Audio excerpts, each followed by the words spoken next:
अस्सलाम वालेकुम। पीएसएल 11 में कौन सी दो नई टीमें शामिल होने जा रही हैं, किन शहरों की ये टीमें होंगी, पीएसएल 11 की रिटेंशन पॉलिसी क्या होगी और किस टाइम फ्रेम में पीएसएल 11 को करवाने का डिसीजन हुआ है, ये इस वीडियो में इसकी डिटेल शेयर की जाएगी। इसके अलावा बाबर आजम के लिए एक बुरी खबर है, ये क्या खबर है, इसकी डिटेल्स भी मैं आपसे इस वीडियो में शेयर करूंगा।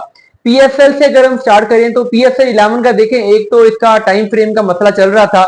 पीएसएल की जो एडमिनिस्ट्रेटिव बॉडी है, जिन्होंने सारी मैनेजमेंट करनी है, इंतजाम संभालने हैं, वो सभी चाह रहे थे कि पीएसएल को फरवरी के स्लॉट में किया जाए। लेकिन जो पीएसएल ओनर्स हैं उनका यह ख्याल था कि नहीं, अगर हम इसको फरवरी की स्लॉट में करेंगे तो प्लेयर्स की अवेलेबिलिटी के बहुत सारे मसाइल होते हैं।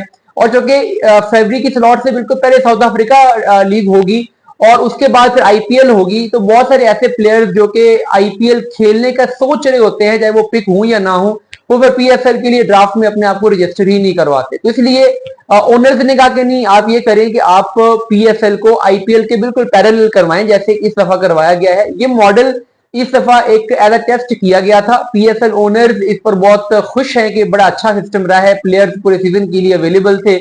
बाद में वो जो बीच में छोटा सा एक इंटरप्शन आया, उसकी वजह से मसला हुआ, अदरवाइज जितने भी प्लेयर्स आए थे वो पूरे सीजन के लिए आए थे और टीमों को अपनी प्लानिंग करने में आसानी हुई, अपनी कॉम्बिनेशन बनाने में आसानी हुई और ठीक ठाक प्लेयर्स अवेलेबल हो गए। अब अगली दफा जब पीएसएल होगी तो उस टाइम पर भी काफी सारे प्लेयर्स अवेलेबल होंगे, क्योंकि कुछ प्लेयर ऐसे हैं जो कि आईपीएल के कोड ऑफ कंडक्ट की वायलेशन की वजह से आईपीएल तो खेल ही नहीं पाएंगे, जैसे इंग्लैंड के जेमी स्मिथ हैं, हैरी ब्रूक हैं और बहुत सारे प्लेयर्स हैं, तो वो भी अवेलेबल होंगे। कई बड़े प्लेयर जो होते हैं वो बजट कॉन्स्टेंट की वजह से आईपीएल में पिक नहीं हो पाते, जो कि रूटीन में पीएसएल खेलने को प्रेफर नहीं करते, लेकिन जब वहां पे आईपीएल के स्लॉट में उनके पास कोई और क्रिकेट खेलने को अवेलेबल ही ना हो तो फिर वो पीएसएल में आ जाते हैं, जैसे कि डेविड वार्नर है।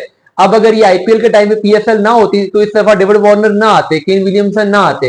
तो फ्रेंचाइज ओनर का ये ख्याल है कि यार ये बेस्ट विंडो है, इसमें हमारे पास प्लेयर्स अवेलेबिलिटी बढ़ जाती है कम होने की बजाय और पूरे सीजन के लिए प्लेयर्स अवेलेबल रहते हैं।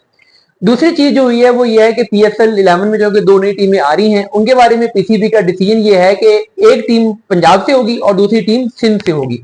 किसी एक सूबे से दो टीमें बिल्कुल नहीं होंगी। इस तरह पीसीबी ने स्ट्रेट अवे डिसीजन कर लिया है, क्रॉस मार लिया है कि ऐसा नहीं हो सकता। अब ये जो फ्रेंचाइजेस देनी है, ये बेसिकली सारे सिटीज की फ्रेंचाइज दी जाएंगी। सियालकोट की फ्रेंचाइज उसमें होगी, फैसलाबाद की फ्रेंचाइज उसमें होगी, उसके अलावा वहां पर हो सकता है कि सिंध से हैदराबाद की फ्रेंचाइज आ जाए, मीरपुर खास की फ्रेंचाइज आ जाए।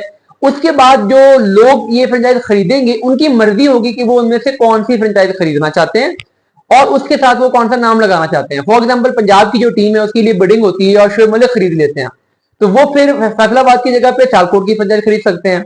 या एक पर्सन है जो कि फैसलाबाद का इन्वेस्टर है, वो कहता है कि नहीं, मैंने फैसलाबाद की फ्रेंचाइज खरीदनी है, तो वो पंजाब की टीम के लिए अगर हाईएस्ट बिडिंग करता है, पंजाब की टीम उसको मिल जाती है, तो पंजाब में से फिर किस सिटी की टीम चूज करनी है, सियालकोट की चूज करनी है या फैसलाबाद की करनी है, ये डिसीजन फिर वो खुद करेंगे। और उसके साथ अगला वर्ड क्या लगाना है वो भी ओबीसी डिसीजन उनका खुद होगा, लेकिन पंजाब की एक टीम होगी। इसी तरीके से जो सिंध की फ्रेंचाइज जो भी ओनर खरीदेगा वो उसके बाद हैदराबाद की टीम लेता है या मीरपुर खास की टीम लेता है या सखर की टीम लेता है, ये भी उसकी मर्जी होगी। तो ये डिसीजन किया गया है। इसके अलावा जो रिटेंशन पॉलिसी है उसमें पीएसएल टीम्स जो हैं, पीएसएल की गवर्निंग बॉडी, उन्होंने 3 रिटेंशन की बात की थी।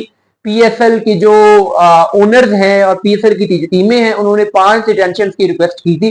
तो अब खबरें ये आ रही हैं कि मिडिल ग्राउंड ढूंढ लिया गया है, यानी 4 रिटेंशन हर टीम कर सकेगी पीएसएल 11 के लिए। जो पहले 8 रिटेंशन हर टीम कर सकती है, अब कितनी कर सकेगी? 4 कर सकेगी। एक राइट टू मैच का ऑप्शन भी होगा, यानी एक टीम मैक्सिमम 5 प्लेयर्स को अपने पास रोक सकेगी। इसके अलावा क्या होगा कि उन 5 प्लेयर्स में से भी आप सारे प्लैटिनम के या डायमंड के नहीं ले सकते या गोल्ड के नहीं ले सकते। उसमें भी आपको क्या करना पड़ेगा? आपको कैटेगरी वाइज करना पड़ेगा कि आपको हर कैटेगरी में से एक प्लेयर की रिटेंशन की परमिशन होगी।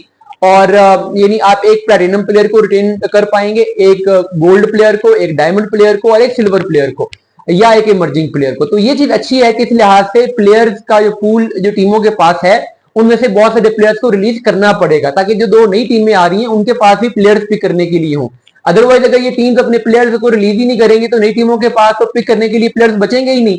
तो इसलिए हर टीम अपने 2 प्लैटिनम प्लेयर रिलीज करेगी, जिससे जो 6 टीमें हैं ये 12 प्लैटिनम प्लेयर रिलीज कर देंगी।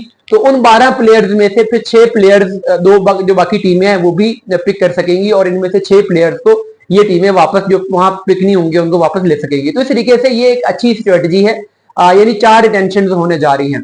अब आते हैं बाबर आजम के बारे में जो खबर है। देखिए बाबर आजम का ये है कि अब बिग बैश लीग के लिए पाकिस्तानी प्लेयर्स ने वहां पर रजिस्टर किया है और खबरें ये है कि वहां पे शाहीन अफरीदी ने, शादाब खान ने, रिजवान ने और हारिस रऊफ ने रजिस्टर किया है। बाबर आजम ने अपने आप को रजिस्टर नहीं किया। अब इसके बारे में अंदर की खबर ये आ रही है कि बाबर आजम के एजेंट्स ने बिग बैश की टीम से रब्ता किया था, किसी टीम ने बाबर आजम में इंटरेस्ट शो नहीं किया, इसलिए बाबर आजम ने एम्बैरसमेंट से बचने के लिए फिर अपने आप को रजिस्टर ही नहीं करवाया। अब ये खबर बहुत बड़ी खबर है, ये बाबर आजम को सोचना पड़ेगा कि जो बड़े कंपेटिटिव लीग हैं जैसे बिग बैश है या द 100 है या साउथ अफ्रीका T20, वहां पे बाबर आजम पिक क्यों नहीं हो पा रहे। बाबर आजम के लिए Bangladesh premier league, Sri Lanka premier league, global T20 ये लीग ही क्यों बची हैं।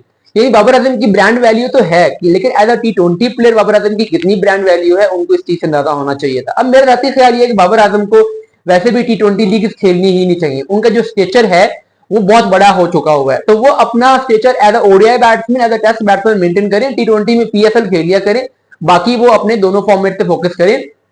काउंटी क्रिकेट के लिए वो कॉन्ट्रैक्ट हासिल करने की कोशिश करें, पूरा सीजन काउंटी का खेले। अब पाकिस्तान टीम ने अगले 2-3-4 महीने में कोई टेस्ट मैचेस तो है नहीं, कोई ओडीआई मैचेस तो है नहीं, T20 में बाबर को लेना नहीं है, तो बाबर के पास टाइम है कि वो इन 3-4 महीने की स्लॉट में जाके वहां पे काउंटी क्रिकेट खेलता है, अपनी फॉर्म हासिल करता है। उस एक्सपीरियंस का बाबर आजम को अपने करियर को प्रोलॉन्ग करने में बहुत फायदा होगा। ये मेरे ख्याल में बाबर आजम के लिए बेहतर है, बजाय कि वो T20 लीग्स में अपना टाइम जया करे।